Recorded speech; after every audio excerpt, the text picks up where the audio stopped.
Aujourd'hui, on est vendredi 16 septembre 2022. Et la semaine prochaine, j'ai décidé de faire mon grand retour sur YouTube. Ça fait 6 mois que je me dis qu'il faut que je m'y remette, mais j'arrive pas vraiment à trouver le temps de le faire. Ou du moins, c'est ce que je me raconte.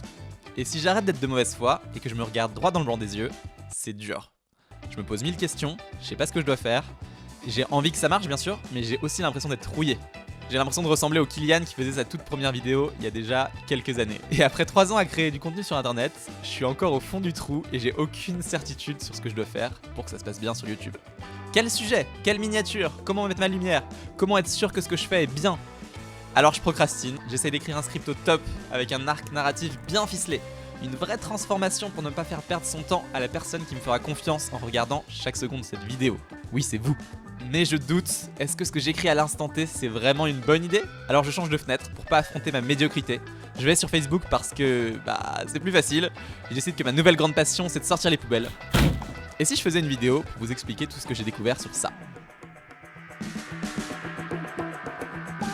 J'ai décidé de faire cette vidéo parce que je vois à quel point publier du contenu avec régularité, c'est un sujet qui nous concerne tous. Je pense qu'on connaît tous ces fois où on a eu un moment de faiblesse par procrastination, par manque d'idées ou simplement par peur de publier, d'être critiqué ou de recevoir ensuite l'avis des autres. C'est un sujet que je connais bien parce que je suis tous les jours touché par ça avec Inspiration Créative et en publiant sur internet. Sur les dernières années, j'ai exploré beaucoup de choses différentes. Il y a beaucoup de mécanismes qui peuvent se mettre en place, de clés que vous pouvez appliquer pour essayer d'être de plus en plus performant là-dessus. Donc je vais essayer de vous partager tout ça dans cette vidéo. Le problème quand on publie sur internet, c'est qu'on a du mal à trouver cette régularité qui pourtant est clé. Quand on regarde les meilleurs créateurs, quand on regarde les gens qu'on admire, les gens qui font du contenu et qui le publient tous les jours, qui répondent présent, ce sont des gens qui arrivent à faire sauter cette barrière, ce blocage qu'on peut avoir et qui arrivent du coup grâce à ça à trouver un rythme de publication qui est prolifique.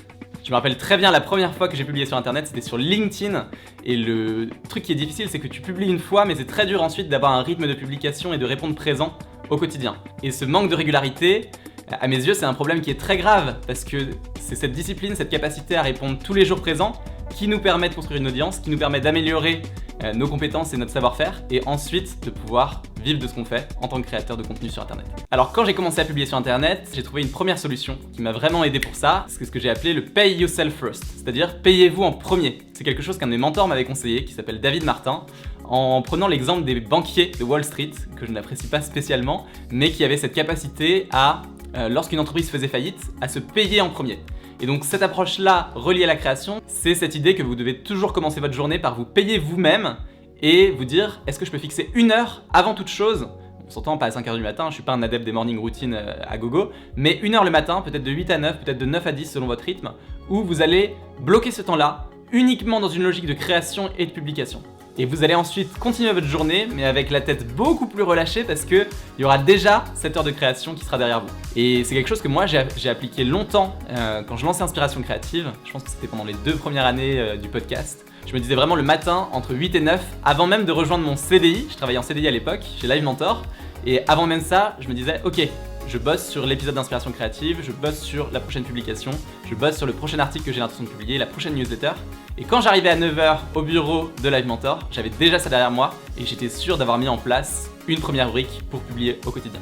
Le but derrière ça, c'est de trouver ce que j'appelle le momentum. Le momentum, c'est vraiment l'entrain, l'élan. C'est vraiment cette image de la pierre qui roule. Au début, vous allez avoir du mal à la pousser et plus vous allez la pousser, plus la force qui va se développer en elle va l'aider à rouler d'elle-même. Et c'est exactement la même manière dans la création de contenu, c'est exactement la même manière dans vos projets. Plus vous allez avoir trouvé ce momentum, plus vous allez être capable de publier de manière facile et évidente au quotidien.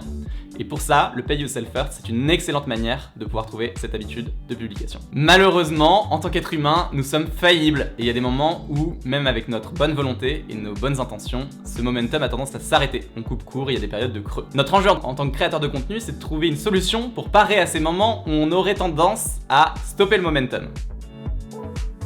J'ai beaucoup creusé le sujet avec Inspiration Créative et avec tous les créateurs que j'accompagne, et contre toute attente, j'ai pas l'intention de vous partager une technique banale de productivité ou une stratégie d'optimisation de votre calendrier. On va essayer d'aller chercher vraiment le fond du problème. En allant au fond des choses, je voulais vous expliquer quelque chose que tous les grands créateurs, à mes yeux, ont réussi à apprivoiser. C'est quelque chose qui est plus une approche intérieure, mais qui est essentielle pour arriver à relever ce blocage de la publication, mais parfois, c'est le moment où on a tendance à s'arrêter. C'est ce que j'appelle la théorie du brocoli, et j'espère que son nom exotique, c'est pas du tout exotique, que son nom vous restera dans la tête et que vous allez pouvoir y penser régulièrement pour travailler là-dessus. Je m'explique. Souvent, quand on veut créer et publier sur internet, ce qui est dur, c'est que ça va toucher énormément à des choses qui nous tiennent à cœur. C'est des choses qui touchent à nos tripes, ça vient de notre expérience de la vie, et on met de nous dans nos créations, dans nos publications, dans nos contenus. Le problème de ça, c'est que ça peut aussi engendrer beaucoup d'émotions négatives. C'est-à-dire qu'on va se poser beaucoup de questions, on a l'assiette de brocoli devant nous, et au lieu de la regarder, de l'affronter, et de se mettre à créer pour ensuite publier, on va détourner le regard. Et dans ces moments-là, c'est ce que je disais tout à l'heure dans l'intro de la vidéo, on a envie d'aller regarder notre portable, c'est le moment où on a envie de répondre à des mails. Qui a envie de répondre à des mails à part dans ces moments-là? On va avoir envie de sortir les poubelles, c'est notre nouvelle passion, j'adore sortir les poubelles. Et on va avoir du mal à regarder vraiment le truc important qui est l'assiette de brocoli, parce qu'elle a tendance à nous dire burk. En gros, on va faire toutes les autres choses qui ne sont pas nécessaires, excepté celle qui est importante, regardez l'assiette de brocoli. Donc la clé que je vous conseille pour essayer de garder cette régularité et de tenir votre momentum, c'est de se dire comment tous les jours je peux me confronter à cette assiette de brocoli, faire les choses que je dois faire, et à chaque fois que j'ai le réflexe d'aller chercher mon téléphone ou de sortir les poubelles alors que je dois regarder l'assiette, c'est revenir à l'assiette et s'y confronter. C'est le seul moyen de combattre notre côté faillible qui a tendance à nous faire tout sauf ce qui est difficile, c'est-à-dire se confronter aux émotions négatives qui sortent de nos créations. Parce qu'on va pas se mentir, c'est extrêmement dur de publier, c'est extrêmement dur de s'exposer comme ça, et qu'il y a bien plus facile à faire, comme sortir vos poubelles, même si elles sont lourdes. Ça, c'est donc le meilleur muscle que vous pouvez développer dans votre quotidien. Mais ceci étant dit, il reste pour moi un troisième problème qui peut être très compliqué pour un créateur de contenu, c'est ok, j'arrive à me confronter au quotidien à ma création, à mon assiette de brocoli, mais j'ai du mal à monter mon rythme de publication.